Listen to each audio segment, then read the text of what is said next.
Bueno, estamos aquí con Gustavo Burgos del grupo El Porteño en Valparaíso, Chile, un poco para que nos pudieras comentar cómo ha sido la llegada de esta epidemia de COVID-19 a Chile y qué impacto ha tenido en un momento inicial. Jordi, buenas noches acá. Y gracias también a los compañeros de lucha de clases de España y de la Corriente Marxista Internacional por esta entrevista. La situación en Chile ha vivido un proceso de un cambio muy abrupto también, desde el 8 de marzo, en que tuvimos cerca de 2 millones de manifestantes en las calles con motivo del Día Internacional de la Mujer Trabajadora, a una situación como que estamos exactamente casi a un mes después, con las ciudades a esta altura nos preparamos para entrar a un nuevo toque de queda en 2 horas más, y con el país totalmente desmovilizado como consecuencia del terror.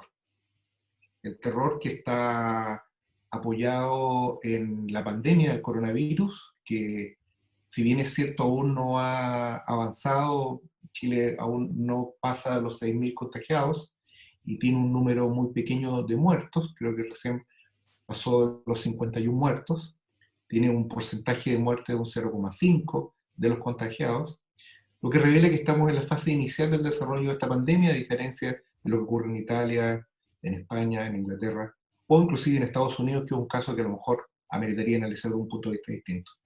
Pero hecha esta salvedad, el hecho más significativo es precisamente la circunstancia de que estamos experimentando un cambio que no sabemos cuáles son su proyección, pero que en lo inmediato es bastante sensible. Las organizaciones populares que dieron cuerpo al levantamiento popular, al mismo tiempo no solo se han replegado, sino que en general hemos podido observar cómo las pocas organizaciones que siguen teniendo algún tipo de movilidad o algún tipo de presencia, que son aquellas más, digamos, con mayor reconocimiento institucional, como son aquellas que están en torno a unidad social, que son las organizaciones sindicales, la CUT, la NEF, que organiza los empleados fiscales, por ejemplo, observan una actitud, si no de condescendencia con el gobierno, en muchos casos de apoyo a las medidas que éste ha ido tomando. Así que yo te diría que el cambio fundamental tiene que ver con un repliegue de las masas como consecuencia de esto, y por otro lado, hay una dinámica que podría llamarse de orientación de las organizaciones de la oposición burguesa y de la burocracia sindical hacia una especie de apoyo aún no manifiestamente declarado al gobierno. Ujú.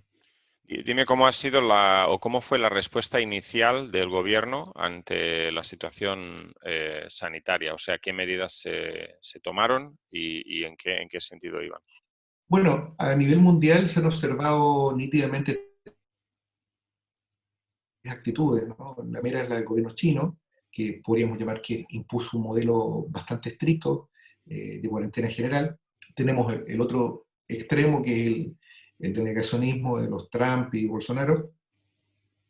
Y en el caso chileno es una figura intermedia, que puede ser más parecido al caso italiano o al caso español, en el que ha sido un mecanismo marcado por el ensayo-error, sin ningún tipo de planificación central, totalmente reactivo, y que en el caso chileno ha significado que al día de hoy, ya con una política, eh, o sea, con la declaración de pandemia que está por cumplir un mes, aún no hay cuarentena, hay solamente algunos sectores de la ciudad de Santiago y algunas localidades en el sur de Chile están con una cuarentena eh, de manera de impedir la expansión de la pandemia, pero no hay políticas generales, estoy hablando solamente desde el punto de vista sanitario, tendientes a aplicar medidas de control de expansión de la pandemia.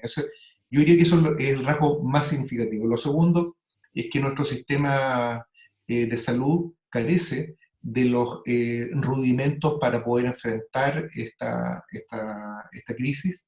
En el mejor de los casos, no voy a entrar, digamos, en los detalles, nuestro país podría llegar a tener 2.000 ventiladores mecánicos. Tenemos una población de 18 millones, se calcula que por lo menos por la cantidad de contagiados podría llegar a la cifra de 2 millones, lo que pone, perdón los cálculos aritméticos, pero es necesario precisarlo.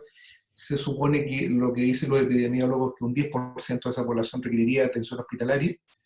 Estamos hablando de 200.000, muy probablemente que requieran llegar a los hospitales, y de eso una cantidad no inferior al 10% requeriría de ventiladores, lo que marca de que hay una carencia, o sea, así solamente de manera aritmética hay una carencia en un insumo tan básico, de herramientas para poder contener eh, para poder realizar acciones médicas oportunas. Eso yo diría que es un dato. O sea, tenemos una proyección que es devastadora desde el punto de vista del cuerpo social.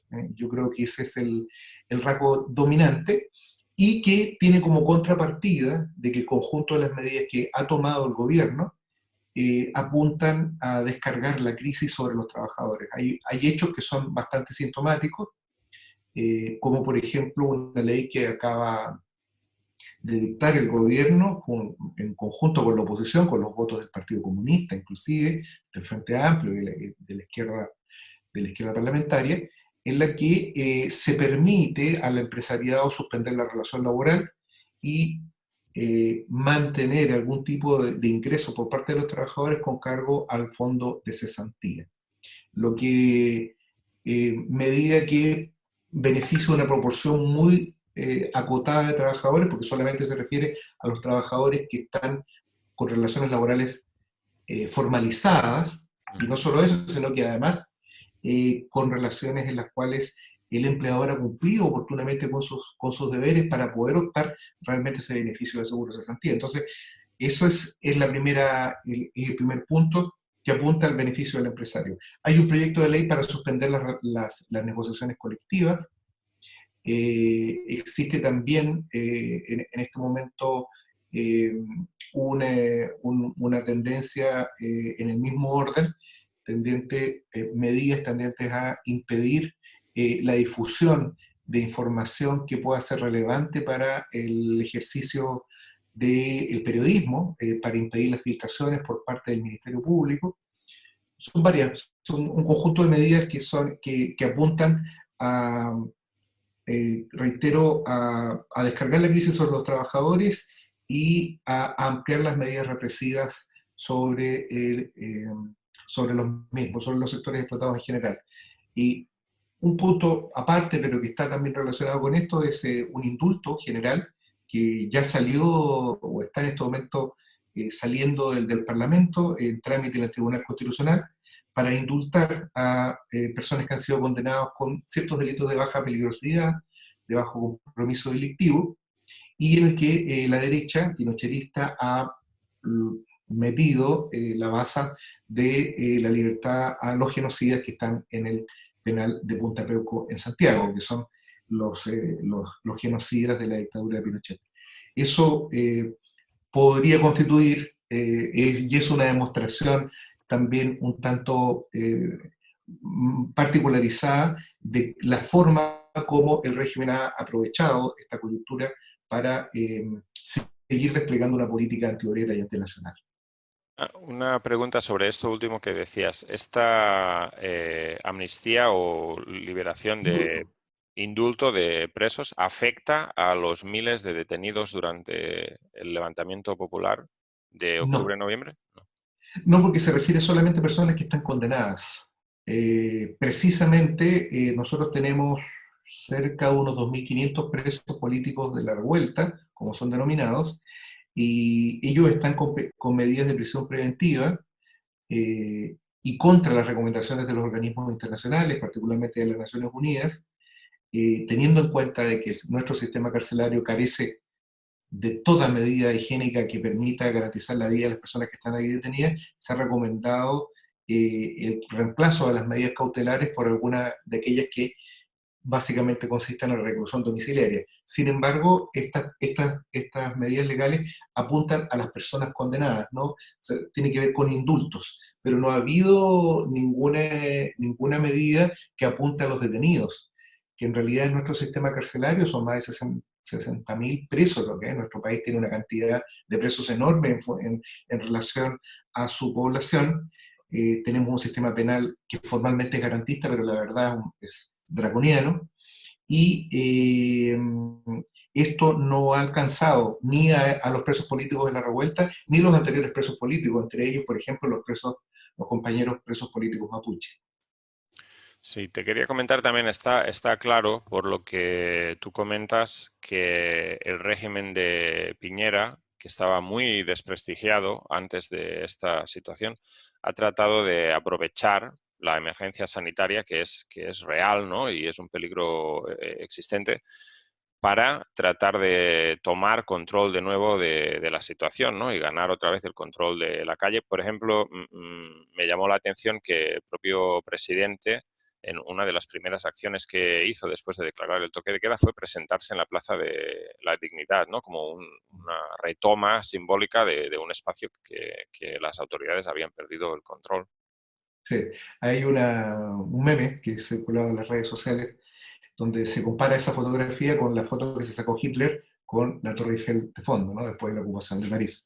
La verdad es que es un hecho que, al margen de los detalles anecdóticos, ¿no? Que tienen que ver con ciertos rasgos de personalidad de Piñera, lo cierto es que creo que esa fotografía revela más que firmeza del régimen, revela su enorme debilidad, porque que un presidente tenga la necesidad de sacarse una foto de esa forma y darle a esa fotografía y pretender darle a esa fotografía un sentido épico es bastante pequeño, sobre todo teniendo en consideración que ese hecho inclusive fue rechazado por la propia derecha y fue considerado por todos los sectores como un acto de provocación, porque no fue, sin duda. Ahora, sobre ese punto yo creo que la situación también es clara. Con todas sus limitaciones, la popularidad del gobierno no ha crecido. Si bien es cierto, hay un cierto repliegue que es normal, y esto se va a vivir en todo el mundo, de la población a afirmarse frente a las autoridades, como ocurre en cualquier situación de guerra, y esto va a terminar a la postre beneficiando al gobierno. No es menos cierto que se está incubando una profundísima crisis económica. Nuestros países en América Latina tienen una economía informal que es muy importante, ¿no? Si recorre las calles de Santiago, Buenos Aires, las principales ciudades de Latinoamérica, va a observar que en las calles hay mucha gente que pone sus mantas y sus cosas, y es una economía informal de la que viven una cantidad muy importante de trabajadores. Se calcula que cerca de un 48% de la población laboral lo hace fuera, no es que estén vendiendo en las calles, pero lo hace fuera de las condiciones que establece la legislación laboral. Y esto, por ejemplo, en el caso de Chile, que es algo muy importante, es la cantidad de inmigrantes que han llegado masivamente en los últimos años. Más de un por ciento de la laboral chilena es extranjera, y ese sector particularmente es el que está más golpeado, porque es gente que no solo carece de apoyo por parte del Estado, sino que también carece de redes sociales, redes familiares que les permita enfrentar este asunto. Hay gente que se va directamente a la calle. Entonces, este hecho, volviendo al problema de la popularidad o el control que tenga el gobierno, es necesariamente se está incubando, y creo que es la principal garantía para, digamos, proyectar de que este movimiento insurreccional, si bien es cierto, se va a ver transfigurado por por la preponderancia de la pandemia, cuya extensión desconocemos y cuyos efectos también desconocemos, no creo que tenga la suficiente entidad para poder cerrar la situación revolucionaria o la situación de levantamiento popular que se vivió a partir de octubre. Por un dato político muy, muy especial.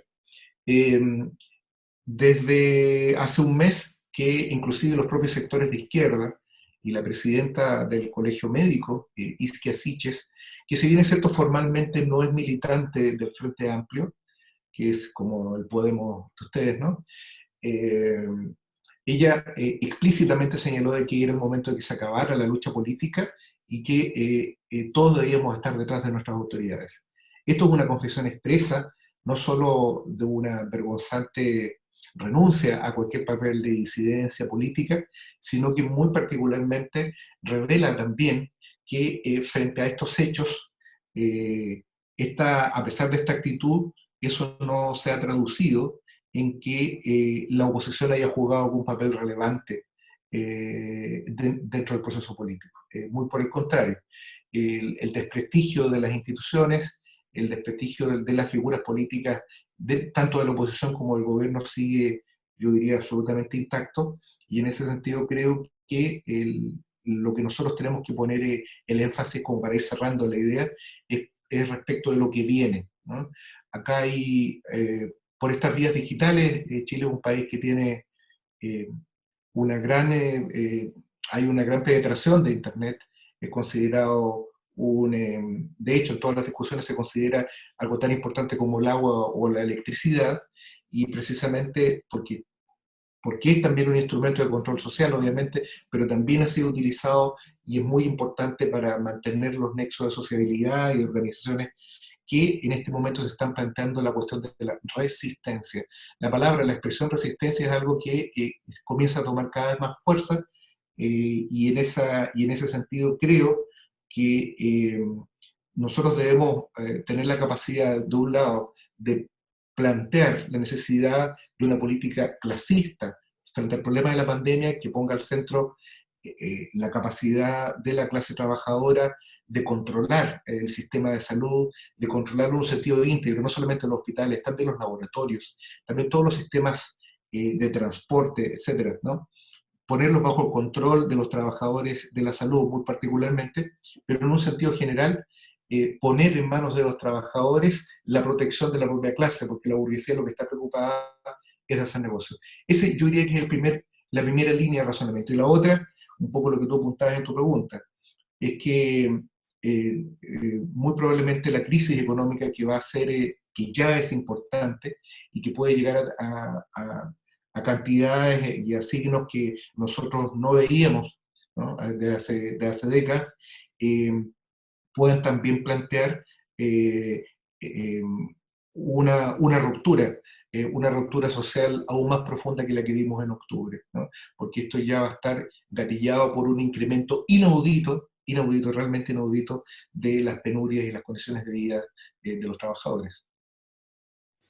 Bueno, yo creo que lo has explicado bastante claramente. Me gustaría solamente terminar con una pregunta. ¿Cuál sería el programa que ustedes desde el Porteño piensan, o sea, sobre la base de qué consignas habría que empezar a articular esa resistencia de la que tú hablas, ¿no? ¿Qué consignas en relación a la cuestión del empleo, del trabajo, de la cuarentena, de la sanidad, de la protección de los trabajadores?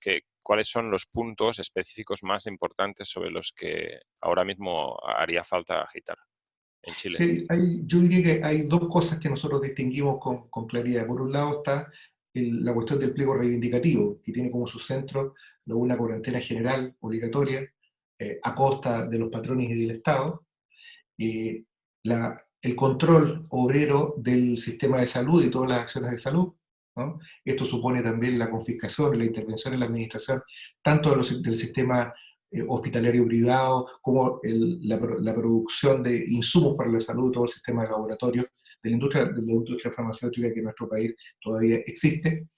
Y en tercer lugar, garantizar que el resultado de lo anterior, un ingreso mínimo universal garantizado, que permita a todas las personas que deben someterse o debemos someternos a una cuarentena general las condiciones elementales de subsistencia. Esto obviamente debe ir aparejado con la suspensión de los cortes por no pago de suministro de los servicios básicos, agua potable, electricidad e internet, y al mismo tiempo una política que no existe de ningún sentido, ni siquiera formalmente, tendiente a a la producción con cargo a este plan de los insumos necesarios para poder enfrentar esta crisis. Por ejemplo, es necesario hacer ventiladores mecánicos. Es una cuestión que está en el centro, la producción de todos los insumos, no solamente de ventiladores, está en el centro de los reclamos de los trabajadores de la salud, ¿no? Que la verdad, de una manera, yo diría, hasta heroica, están asumiendo tareas, por lo que he visto en España no es muy distinto, eh, em, labores sí careciendo de los insumos más elementales. Ese es un punto que yo podría poner, que nosotros ponemos en un plano, llamémoslo reivindicativo, en un sentido muy esquemático. Pero hay un punto que es más político, por así decirlo, que es más general y tiene que ver con la necesidad de un emplazamiento de las organizaciones de trabajadores, especialmente a la CUT, eh, tendiente a desenmascarar el papel de la burocracia como un instrumento en este momento de control patronal sobre el movimiento. Nosotros denunciamos particularmente que la CUT ha saludado, y acá en Chile se utiliza, no sé si allá se utilizará, como que va en la dirección correcta, ¿ah? El plan económico adoptado por Piñera, como que las medidas en materia laboral también van en la dirección correcta, es un eufemismo para señalar que en definitiva están como tabla, ¿no?, con el gobierno. Eso es algo que nosotros tenemos que para nosotros es un punto central. Eso supone la necesidad, una combinación entre la crítica de estos dirigentes, algunos compañeros nuestros han sido objeto de censuras. Vilma Álvarez, por ejemplo, que es dirigente de un supermercado en Santiago, del Jumbo La Dehesa, un supermercado enorme y grande, fue, en este momento está suspendida de la Confederación del Comercio por haber planteado la necesidad de organizar una huelga, una cuarentena como huelga general para enfrentar esta situación. O sea, como una medida represiva directamente tirada por la burocracia. Entonces, este es un problema y como siempre queda la necesidad y la apelación general, ¿no?, de la conformación de una dirección política de trabajadores que ponga en el centro la cuestión del poder, porque si hay algo que ha quedado de manifiesto, que es algo que lo hemos discutido con compañeros de otras corrientes, si hay algo que ha caído y que, como en el cuento, ha caído el traje del emperador, en este momento el capitalismo también ha quedado desnudo en toda su infinita impotencia y su esperpéntica incapacidad para dar respuesta a los problemas generales de la humanidad. Eso también plantea, en un plano más general, la necesidad de hacer una agitación socialista, una agitación que tenga como centro caracterizar a este proceso como un conflicto de lucha de clases. Nosotros rechazamos categóricamente esta idea de que la pandemia es transversal, de que la pandemia es algo que nos afecta a todos por igual, al rey y al súbdito, al patrón y al explotado. La verdad que no es así. Al contrario, es una presa del proceso político.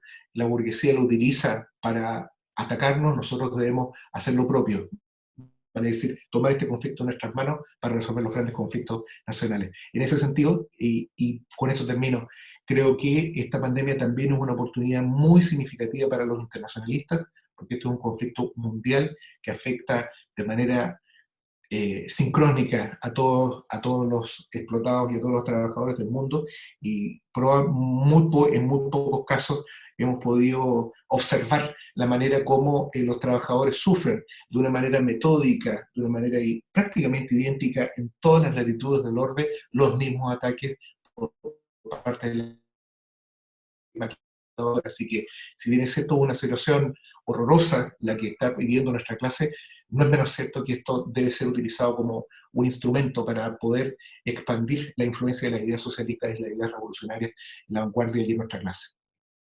Bueno, muchas gracias, Gustavo, por esta entrevista muy interesante y coincidimos totalmente, ¿no? Lo que la epidemia del COVID-19 ha revelado es realmente, por una parte, cómo el capitalismo antepone los beneficios privados de los capitalistas ante las medidas necesarias para proteger la vida de los trabajadores y de la población en general. Y en segundo lugar, como este sistema es un sistema totalmente podrido, que es incapaz incluso de hacer frente a una emergencia que es sanitaria, pero que tiene unas consecuencias económicas y sociales muy fuertes y que solamente la clase trabajadora puede ofrecer una salida. Muchas gracias. Así es. Bien, compañeros, nos vemos entonces. Chao.